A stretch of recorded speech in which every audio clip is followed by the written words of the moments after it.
ओम जय श्री गणेशाय नमः। आप सभी का दिन शुभ और मंगलमय हो। भगवान गणेश और माता लक्ष्मी अपनी कृपा, अपना आशीर्वाद आप पर और आपके पूरे परिवार पर सदैव बनाए रखें। आज बुधवार के दिन हम सब भगवान गणेश की कथा का श्रवण करेंगे। पौराणिक ग्रंथों में बुधवार के व्रत की कथा कुछ इस प्रकार है। बहुत समय पहले की बात है। एक साहूकार का नया नया विवाह हुआ था। उसकी पत्नी मायके गई हुई थी। नया नया विवाह था, नई नई उमंग थी। साहूकार का परिवार भी कुछ खास बड़ा नहीं था। जो रिश्तेदार थे उनके घर बहुत दूर थे। अब साहूकार को अकेलापन खाए जा रहा था। उससे रहा न गया और साहूकार जा पहुंचा ससुराल। साहूकार की बड़ी आवा भगत हुई, लेकिन ससुराल में तो अपनी पत्नी से खुलकर बात करना, दूर सूरत देखना तक मुश्किल हो रहा था। अगले ही दिन साहूकार ने कह दिया कि विदाई की तैयारी कर लीजिए, हमें निकलना है। अब संयोगवश वह दिन था बुधवार का। सास ससुर ने समझाने का प्रयास किया कि बेटा, आज बुधवार का दिन है। इस दिन बेटी की विदाई नहीं करने का रिवाज है। बेटी की विदाई क्या, किसी भी शुभ कार्य के लिए यात्रा पर जाना बुधवार के दिन शुभ नहीं माना जाता। लेकिन साहूकार नहीं माना और कहा, मैं इन सब बातों को नहीं मानता, आप हमें जाने का आशीर्वाद दीजिए। अब अपने दामाद के आगे सास ससुर की कहाँ चलने वाली थी। मन महसूस कर तैयारी करनी पड़ी।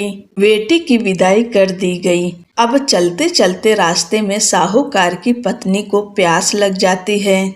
साहूकार जैसे पानी लेने के लिए जाता है तो वापस आते ही उसकी हैरानी का कोई ठिकाना नहीं रहता। अपने ही हम शक्ल को गाड़ी में पत्नी की बगल में बैठे देखता है। उसकी पत्नी भी एक शक्ल के दो दो व्यक्तियों को देखकर परेशानी में पड़ गई और सोचने लगी उसका पति कौन सा है। जैसे ही साहूकार ने पत्नी के पास बैठे व्यक्ति से पूछा कि वह कौन है, तो पलटकर जवाब दिया कि भैया, मैं तो फला नगर का साहूकार हूँ और फला नगर से अपनी पत्नी को लेकर आ रहा हूँ। तुम बताओ, तुम कौन हो जो मेरा वेश धरकर यहाँ आ गए हो। ऐसे बहसबाजी करते करते दोनों में झगड़ा बढ़ गया। झगड़े को देखते हुए राज्य के सिपाही वहाँ आ पहुँचे और साहूकार को पकड़ लिया। अब सिपाही भी चक्कर में पड़ गए कि दोनों की शक्ल तो एक समान है। उन्होंने साहूकार की पत्नी से पूछा कि उसका पति इनमें से कौन सा है। वह बेचारी क्या जवाब देती। तब साहूकार ने हाथ जोड़ लिए और भगवान से विनती करने लगा कि हे भगवान, यह आपकी क्या माया है। तभी आकाशवाणी हुई कि मूर्ख, याद कर, कुछ देर पहले ही तूने अपने सास ससुर की आज्ञा न मानकर भगवान बुद्ध का अपमान किया और बुधवार के दिन तू अपनी पत्नी को लेकर चल पड़ा, जबकि तुझे इस दिन गमन नहीं करना चाहिए था। यह स्वयं बुद्ध देव हैं जो तुम्हें सबक सिखाने के लिए तुम्हारे वेश में हैं। तब साहूकार ने कान पकड़कर माफी मांगी और आगे से कभी ऐसा न करने का वचन दिया और बुधवार को नियम पूर्वक व्रत पालन करने का संकल्प लिया। तब जाकर साहूकार के रूप में प्रकट हुए बुद्ध देवता अंतर्ध्यान हुए और साहूकार अपनी पत्नी को लेकर घर जा सका। इस घटना के पश्चात साहूकार और उसकी पत्नी दोनों नियमित रूप से बुधवार का व्रत पालन करने लगे। मान्यता है कि जो भी व्यक्ति इस कथा को कहता है या सुनता है या फिर पढ़ता है, उसे बुधवार के दिन यात्रा करने से किसी तरह का दोष नहीं लगता और समस्त सुखों की प्राप्ति होती है। बुध ग्रह की शांति और सर्व सुख के इच्छुक स्त्री पुरुष बुधवार के इस व्रत को कर सकते हैं। ज्ञान, बुद्धि, कार्य, व्यापार आदि में उन्नति के लिए बुधवार का व्रत बेहद शुभ और फलदायी माना जाता है। बुधवार के दिन बुद्ध देवता के साथ साथ भगवान गणेश की पूजा की जाती है। बोलो गणपति महाराज की जय। भगवान गणेश की कृपा पाने के लिए दूसरी कथा का श्रवण करते हैं। पौराणिक कथा के अनुसार एक बुढ़िया माई रोज मिट्टी के गणेश जी की पूजा करती थी, लेकिन वो रोज गणेश की प्रतिमा बनाए और रोज ही गल जाए। उसके घर के सामने एक बार किसी सेठ जी का मकान बन रहा था। बुढ़िया माई ने मकान बनाने वाला कारीगरों से बोला, भाई, मेरे मिट्टी के बनाए गणेश जी रोज गल जाते हैं, आप मुझे पूजा के लिए पत्थर से एक गणेश जी बना दो, आपकी बहुत कृपा होगी।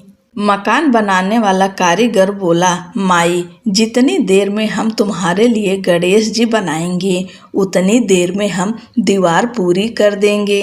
बुढ़िया ने सुनकर दुखी मन से घर वापस आ गई। दीवार पूरी करते करते शाम हो गई, लेकिन दीवार पूरी न हो सकी। कारीगर जितनी बार दीवार बनाए उतनी बार वह टेढ़ी हो जाए। शाम को सेठ जी आए तो उन्होंने कहा, आज कुछ काम नहीं किया। तब मकान बनाने वाला एक कारीगर सेठ जी के पास गया और उसने बुढ़िया वाली बात बताई। तब सेठ जी ने बुढ़िया माई के घर गए और उनसे कहा कि माई, तुम हमारी दीवार सीधी कर दो, हम तुम्हें एक सोने के गणेश जी बनवा कर देंगे। गणेश जी ने ये सुनते ही सेठ की दीवार सीधी कर दी। सेठ जी ने बुढ़िया को सोने के गणेश जी बनवा कर दिए। हे गणेश जी महाराज, जैसे आपने सेठ जी की दीवार सीधी करी है, वैसे ही कहानी कहने, सुनने और हुंकारा भरने वाले सभी के कार्य सीधे करना।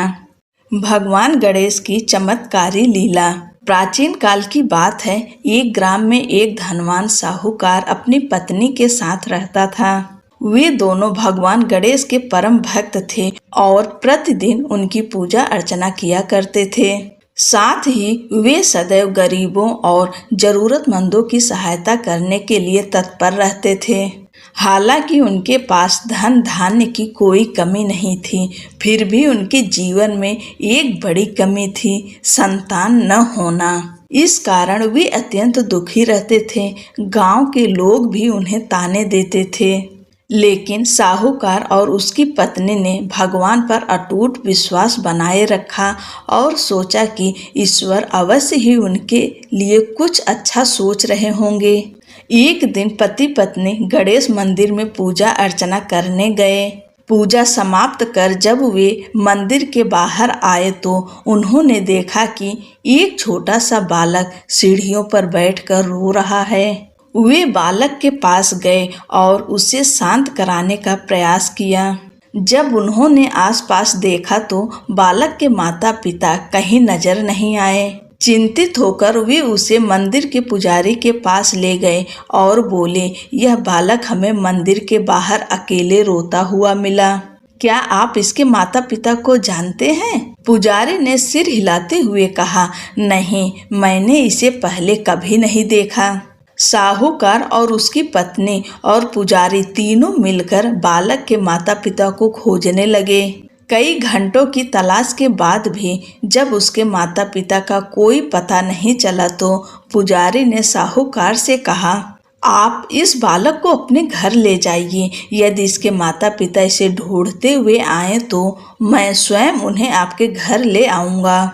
साहूकार और उसकी पत्नी बालक को अपने घर ले आए और उसे अपना पुत्र मानकर स्नेहपूर्वक उसका पालन पोषण करने लगे। कई वर्ष बीत गए, लेकिन उसके असली माता पिता का कोई पता नहीं चला।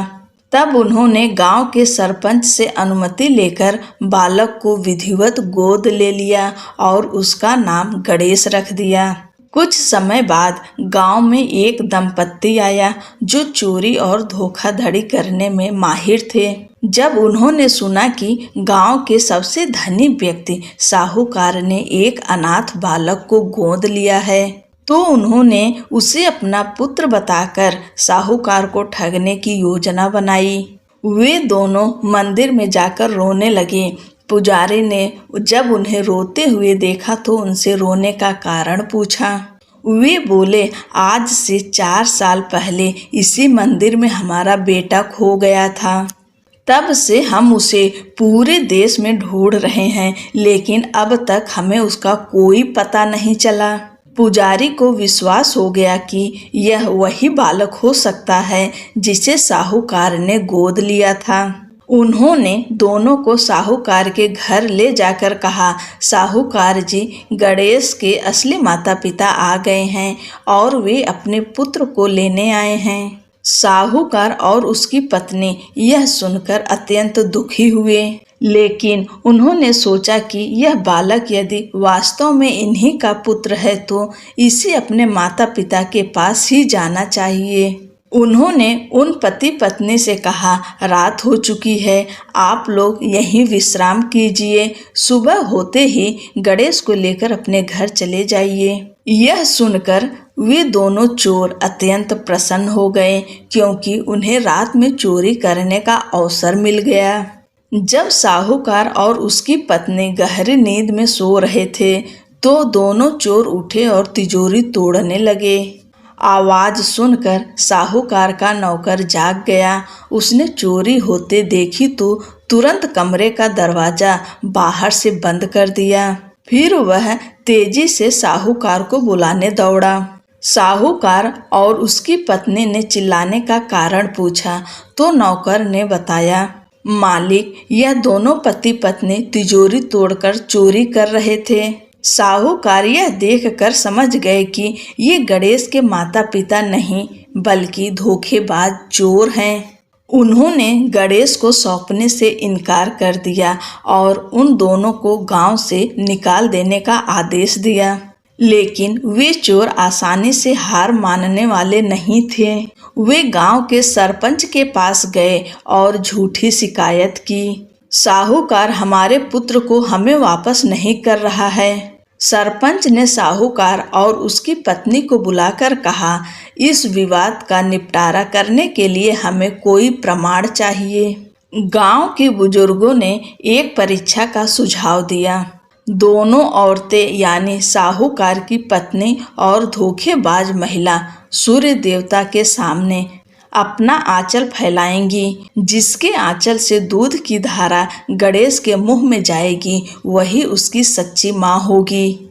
साहूकार की पत्नी और धोखेबाज महिला दोनों सूर्य के सामने खड़ी हुईं और प्रार्थना करने लगीं। भगवान गणेश की कृपा से साहूकार की पत्नी के आंचल से दूध की धारा निकली और गणेश के मुंह में चली गई।